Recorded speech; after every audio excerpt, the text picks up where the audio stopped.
ನಿಮ್ಗೇನು ಟೆನ್ಷನ್ ಬೇಡ.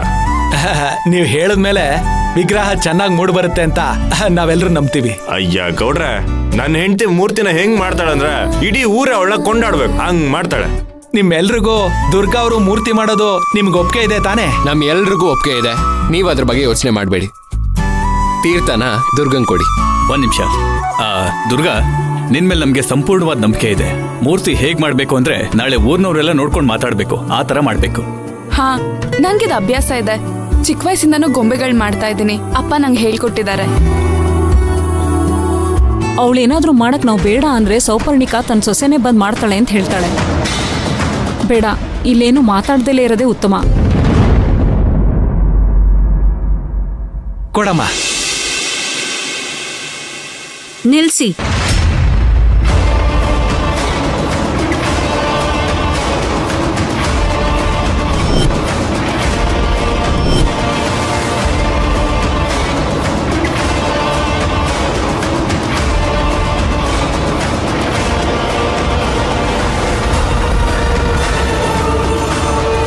ಏನಾಯ್ತಮ್ಮ ಅವ್ರೆ? ಎಲ್ಲ ನೀವೇ ಡಿಸೈಡ್ ಮಾಡ್ಕೊಂಡು ಅವ್ರಿಗೆ ಕೊಟ್ಬಿಟ್ರೆ ಹೇಗೆ? ನನ್ನ ನಿರ್ಧಾರ ಏನು ಅಂತಾನು ಕೇಳ್ಬೇಕಲ್ವಾ? ಮಾಮ್, ಎಲ್ರದ್ದು ಒಂದೇ ನಿರ್ಧಾರ ಅಲ್ವಾ? ಅದ್ ಹೇಗಾಗುತ್ತೆ? ಈಗ ಏನ್ ಮಾಡೋದಮ್ಮ ಅವ್ರೆ? ಏನ್ ಮಾಡ್ತೀರಾ? ಏನಾದ್ರೂ ಕಿರಿಕ್ ಮಾಡ್ಬೇಕು ಅಂತಾನೆ ಅವಕಾಶಕ್ಕೋಸ್ಕರ ಕಾಯ್ತಾ ಇದ್ರು ಅಂತ ಅನ್ಸುತ್ತೆ. ಇವಾಗ ಇದೊಂದು ವಿಷಯ ಸಿಕ್ತು.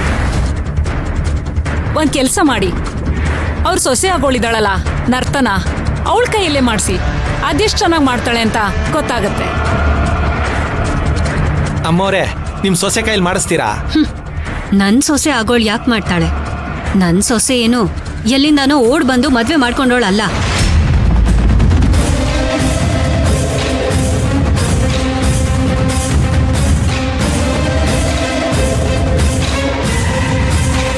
ಆಂಟಿ, ನಿಮ್ ಮಧ್ಯೆ 1000 ಇರ್ಬೋದು, ಅದನ್ನ ನೀವೇ ಮಾತಾಡ್ಕೊಳ್ಳಿ. ಅದನ್ನ ಬಿಟ್ಟು ಇಲ್ಲಿ ತನಕ ತಗೋಬರೋದು, ಅದರಲ್ಲೂ ನನ್ನ ತನಕ ತಗೋಬರೋದು ಇಟ್ಸ್ ನಾಟ್ ರೈಟ್. ಏನ್ ಸರಿ ಇಲ್ಲ. ಮೊದ್ಲು ನಿಮ್ಮನೆಯವ್ರಿಗೆ ಹೇಳ್ಕೊಡು ಹೇಗ್ ಮಾತಾಡ್ಬೇಕು ಅಂತ. ಸೌಪರ್ಣಿಕಾ, ಇದೆಲ್ಲ ಬೇಡ ಅನಿಸ್ತಾ ಇದೆ. ರೀ, ನಿಮಗ್ ಬೇಡದೆ ಇರ್ಬೋದು, ಆದ್ರೆ ಇದು ನನಗ್ ಬೇಕಾಗಿರೋ ವಿಷಯ.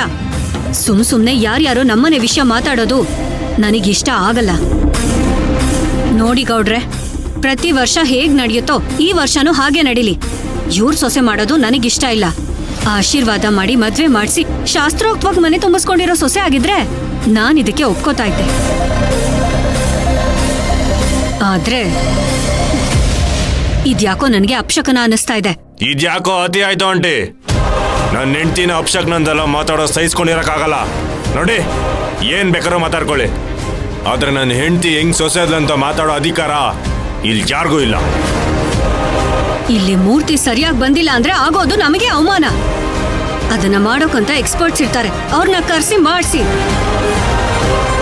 ಮಾಮ್, ಕೊನೆ ಮೂಮೆಂಟಲ್ಲಿ ಏನಿದು? ಮೂರ್ತಿ ಮಾಡಕ್ಕೆ ಬರುತ್ತೆ ಅಂತ ದುರ್ಗಾ ಹೇಳ್ತಿದ್ದಾಳಲ್ವಾ, ಅವಳೇ ಮಾಡ್ಲಿ ಬಿಡಿ. ಫೋನ್ ಮಾಡಿ ಕರ್ಸಿದ್ರೆ ಬಂದ್ ಮಾಡ್ತಾ ಇರ್ತಾನೆ. ಆಂಟಿ, ನಾನೇ ಮಾಡ್ತೀನಿ, ಪರವಾಗಿಲ್ಲ.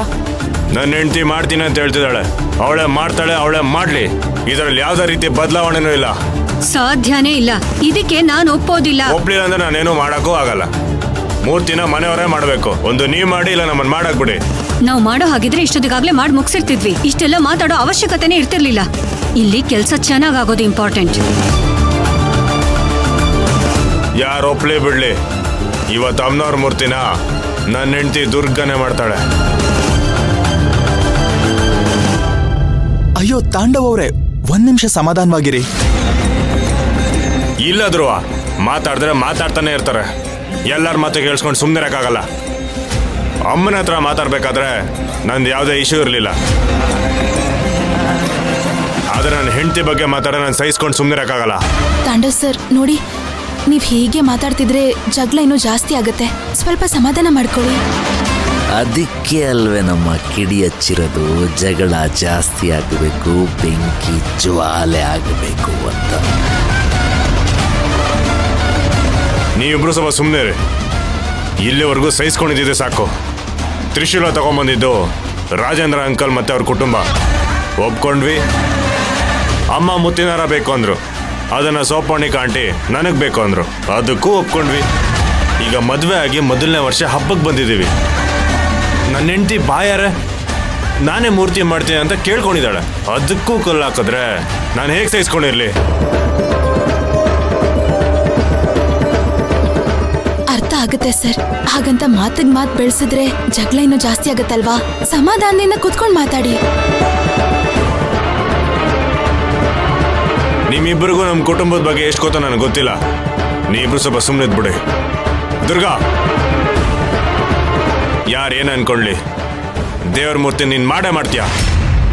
ತಾಂಡವ್, ಅವ್ರಿಗೆ ಯಾರು ಇಷ್ಟ ಇದ್ದಾರೋ ಅವರೇ ಮೂರ್ತಿ ಮಾಡ್ಲಿ. ಇಲ್ಲಿ ನಾನು ಮೂರ್ತಿ ಮಾಡ್ತೀನೋ ಇಲ್ವೋ ಅನ್ನೋದು ಇಂಪಾರ್ಟೆಂಟ್ ಅಲ್ಲ. ಪ್ಲೀಸ್ ನಾವು ಬಿಟ್ಕೊಟ್ಬಿಡೋಣ. ಸಾಧ್ಯನೇ ಇಲ್ಲ. ನಿನ್ ಯೋಗ್ಯತೆ ಬಗ್ಗೆ ಮಾತಾಡಿದ್ರೆ ನಾನು ಸಹಿಸ್ಕೊಂಡು ಸುಮ್ಮನೆ ಇರಕ್ಕಾಗಲ್ಲ. ಅಂಟೆ ನಿಮ್ದು ಏನೇ ಇದ್ರು ನಮ್ಮಮ್ಮ ಹತ್ರ ಇಟ್ಕೊಳ್ಳಿ. ನನ್ನ ಹೆಂಡತಿ ವಿಚಾರಕ್ಕೆ ಬಂದ್ರೆ ನಾನು ಸುಮ್ಮನಿರಲ್ಲ.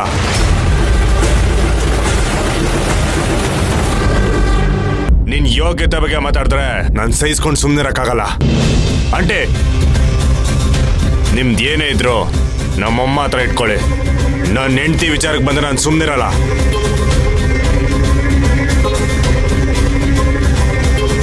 ನಾನ್ ಯಾರನ್ನೂ ಮನ್ಸಲ್ಲಿ ಇಟ್ಕೊಂಡು ಮಾತಾಡ್ತಾ ಇಲ್ಲ. ಅಮ್ಮನವ್ರಿಗೆ ಕಿರೀಟ ಹಾಕೋ ವಿಷಯನ ಪಂದ್ಯದವ್ರಿಗೂ ತಗೊಂಡ್ ಹೋಗಿದ್ ಯಾರು?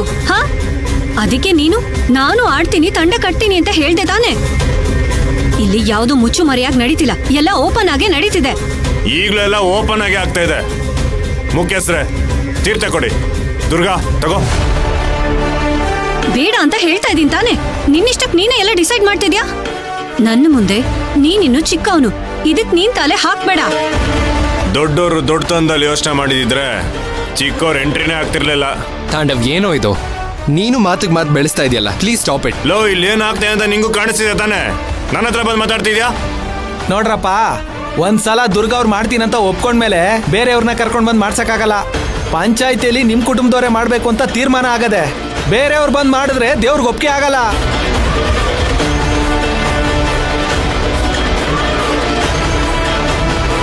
ಸರಿ, ಈಗ ಯಾರು ಏನು ಮಾತಾಡಬೇಡಿ. ಕೊನೆ ತೀರ್ಮಾನ ಆಗೋಗಿದೆ.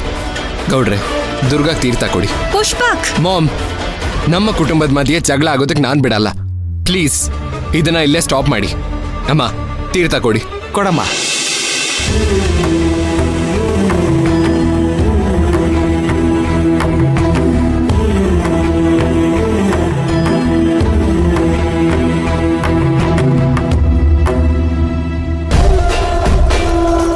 ಪುಷ್ಪಕ್, ಬಾ ಹೋಗೋಣ.